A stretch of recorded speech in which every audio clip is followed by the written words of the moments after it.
ನಮಸ್ಕಾರ ಎಲ್ರಿಗೂ ವಿವಿಧ ರುಚಿ ಚಾನಲ್ಗೆ ಸ್ವಾಗತ. ಇವತ್ತು ತುಂಬ ಟೇಸ್ಟಿಯಾಗಿರೋ ಭಿಂಡಿ ದೋ ಪ್ಯಾಜ ಹೇಗೆ ಮಾಡೋದು ಅಂತ ನೋಡೋಣ. ಬೇಕಾಗಿರುವ ಪದಾರ್ಥಗಳನ್ನು ನೋಟ್ ಮಾಡ್ಕೊಳ್ಳಿ. ಮೊದಲಿಗೆ ಫ್ರೈಯಿಂಗ್ ಪ್ಯಾನ್ಗೆ 2 ಚಮಚ ಎಣ್ಣೆ ಸೇರಿಸಿ ಬೆಂಡೆಕಾಯನ್ನು ಕಟ್ ಮಾಡಿ ಈ ಥರ ಮಧ್ಯ ಸೀಳ್ಬಿಟ್ಟು ಸೇರಿಸಿ ಚೆನ್ನಾಗಿ ಫ್ರೈ ಮಾಡ್ಕೋಬೇಕು. ಎಣ್ಣೆಯಲ್ಲೇ ಬೆಂಡೆಕಾಯನ್ನು ಬಾಡಿಸ್ಕೊಬೇಕು.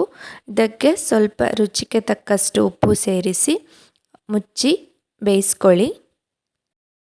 ಬೆಂಡೆಕಾಯಿ ಬೆಂದು ಸ್ವಲ್ಪ ಸಾಫ್ಟ್ ಆಗುತ್ತೆ, ಹಾಗೆ ಕಲರ್ ಕೂಡ ಚೇಂಜ್ ಆಗುತ್ತೆ. ಆಗ ಅದನ್ನು ತೆಗೆದಿಟ್ಕೊಳ್ಳಿ. ಅದೇ ಪ್ಯಾನ್ಗೆ 1 ಈರುಳ್ಳಿನ ಈ ಥರ ದೊಡ್ಡ ದೊಡ್ಡದಾಗಿ ಹೆಚ್ಚಿ ಚೆನ್ನಾಗಿ ಫ್ರೈ ಮಾಡ್ಕೋಬೇಕು.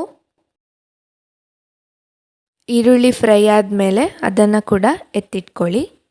ನಂತರ ಅದೇ ಪ್ಯಾನ್ಗೆ 3ರಿಂದ 4 ಚಮಚ ಎಣ್ಣೆ, ಅದು ಕಾದಾದ ನಂತರ ಅರ್ಧ ಚಮಚ ಜೀರಿಗೆ ಹಾಗೂ 2 ಈರುಳ್ಳಿನ ಈ ಥರ ಸಣ್ಣದಾಗಿ ಹೆಚ್ಕೋಬೇಕು.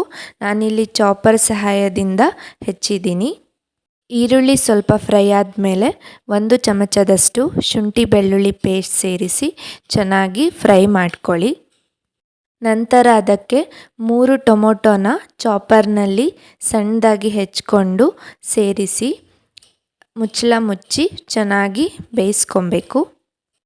ನಂತರ ಅದಕ್ಕೆ 1/4 ಚಮಚ ಅರಶಿನ, ರುಚಿಗೆ ತಕ್ಕಷ್ಟು ಉಪ್ಪು, 1/4 ಚಮಚ ಜೀರಿಗೆ ಪುಡಿ, ಅರ್ಧ ಚಮಚ ಧನಿಯಾ ಪುಡಿ ಹಾಗೂ 1 ಚಮಚ ಅಚ್ಕಾರದ ಪುಡಿ ಸೇರಿಸಿ ಚೆನ್ನಾಗಿ ಬೇಯಿಸ್ಕೋಬೇಕು.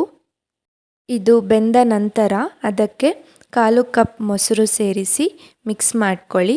ನಂತರ ಆಗಲೇ ಫ್ರೈ ಮಾಡಿಟ್ಕೊಂಡಂತಹ ಈರುಳ್ಳಿ ಹಾಗೂ ಬೆಂಡೆಕಾಯಿ ಸೇರಿಸಿ ಮಿಕ್ಸ್ ಮಾಡಿ. ಇವಾಗ ಮುಚ್ಚಳ ಮುಚ್ಚಿ 5 ನಿಮಿಷಗಳ ಕಾಲ ಚೆನ್ನಾಗಿ ಬೇಯಿಸ್ಕೋಬೇಕು.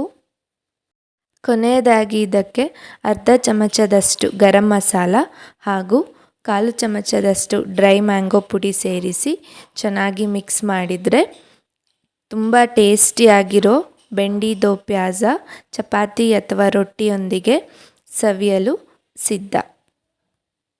ಈ ವಿಡಿಯೋ ಇಷ್ಟ ಆಗಿದ್ದರೆ ಪ್ಲೀಸ್ ಲೈಕ್ ಮಾಡಿ, ಶೇರ್ ಮಾಡಿ ಹಾಗೂ ಸಬ್ಸ್ಕ್ರೈಬ್ ಮಾಡ್ಕೊಳ್ಳಿ.